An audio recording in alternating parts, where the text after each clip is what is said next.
Saludos a todos y a todas. Hoy deseo compartir el devocional de la Iglesia Colombiana Metodista Jesucristo Casa de Oración. La reflexión del día de hoy se basa en el texto de Filipenses 2, versículos 6 al 8, primera parte. Dice la palabra: quien siendo por naturaleza Dios, no consideró el ser igual a Dios como algo a que aferrarse. Por el contrario, se rebajó voluntariamente, tomando la naturaleza de siervo y haciéndose semejante a los seres humanos, y al manifestarse como hombre se humilló a sí mismo. El propósito de Pablo al enviar esta carta desde su prisión a los cristianos de Filipos es, primeramente, agradecerles por la ayuda que ellos le han hecho llegar, y en segunda instancia, tratar temas como la humildad, el gozo y la vida de testimonio en la unidad. Especialmente en este capítulo 2, Pablo hace énfasis en la unión, entendiéndose esta como apoyo, respaldo, adhesión o mejor aún, como solidaridad. Por eso, de una manera magistral, inicia hablándonos del acto de identificación de Dios con los hombres.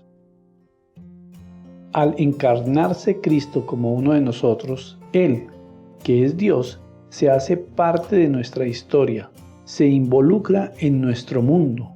Al hacerse carne, Cristo se identifica de manera incondicional con nuestra condición humana en todos los aspectos.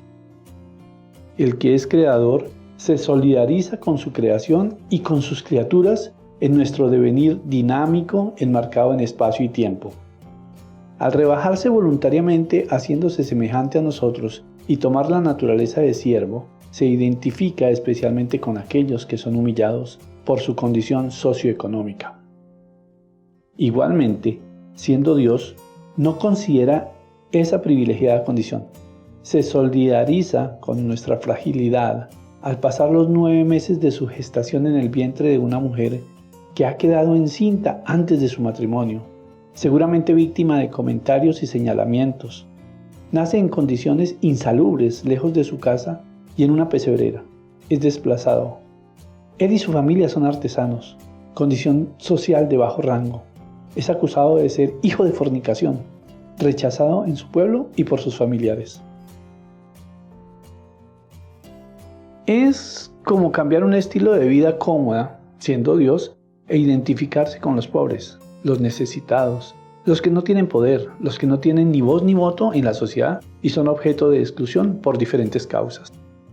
Además, como lo dice en 2 Corintios 5:21, se hace pecado por nosotros, o sea que se solidariza también con nuestra condición pecaminosa y con su consecuencia, la muerte.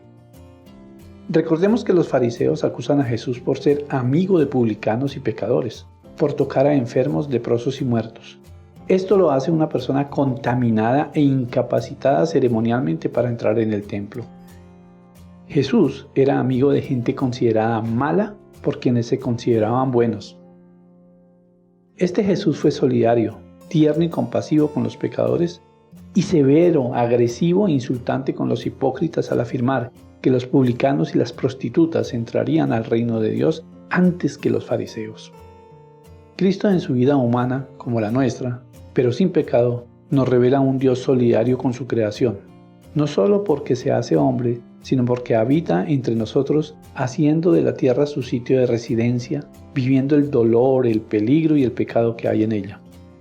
Cristo fue considerado un transgresor al entrar y denunciar a los líderes políticos y religiosos que mantenían al pueblo oprimido con impuestos, ofrendas para el perdón de pecados y leyes absurdas con el pretexto de agradar a un Dios castigador, vengativo y excluyente. Su manera de ser y su conducta desde un primer momento fueron insoportables para las autoridades. Recordemos que la semana anterior a su crucifixión, Jesucristo realiza una marcha pública y de manera impetuosa protesta en el templo por el mercantilismo y la explotación que allí se está llevando a cabo por parte de los poderosos de turno. Nosotros que ya estamos en Cristo, partícipes de cuanto padeció y cuanto hizo por la redención del mundo, y que somos transformados por su imagen, como lo dice Pablo en Romanos 8:29, Sabiendo que habita con nosotros y es nuestra cabeza y primogénito entre muchos hermanos, estamos llamados a esa misma clase de solidaridad con los marginados, con los desvalidos de la sociedad, aquellos que nunca están bien vistos por los poderosos. Como lo hizo Cristo en su momento, somos los llamados a denunciar y luchar contra flagelos sociales que afectan a nuestro país, como por ejemplo, a la discriminación de personas o grupos por el color de su piel, creencias religiosas, origen étnico, ideología política, de género, inclusión sexual, discapacidad física, a la injusticia, al obstaculizar el derecho a la educación, al trabajo, a los servicios sanitarios, a la participación política. Llamados a denunciar la desigualdad y la injusticia social generada por los grupos privilegiados que controlan, monopolizan o limitan el acceso a la información, a esa misma educación, al trabajo, a los servicios, a la atención sanitaria o a oportunidades de distinta índole. Llamados a denunciar y luchar contra la violencia de género, las violaciones, la prostitución forzada, la discriminación laboral por género, la violencia física y sexual, la castración, el tráfico de personas, el acoso y el hostigamiento sexual. Oremos así. Que Dios nos bendiga con la inconformidad frente a las respuestas fáciles, las medias verdades, las relaciones superficiales, para que seamos capaces de profundizar dentro de tu corazón. Que Dios nos bendiga con la ira frente a la injusticia, la opresión y la explotación de la gente, para que podamos trabajar por la justicia, la libertad y la paz. Que Dios nos bendiga con lágrimas para derramarlas por aquellos que sufren dolor, rechazo, hambre y guerra, para que seamos capaces de extender la mano, reconfortarlos y convertir su dolor en alegría. Y que Dios nos bendiga con suficiente locura para creer que podemos hacer una diferencia en este mundo, para que podamos hacer lo que otros proclaman que es imposible. Les comparto esta bendición franciscana. Dios les siga bendiciendo.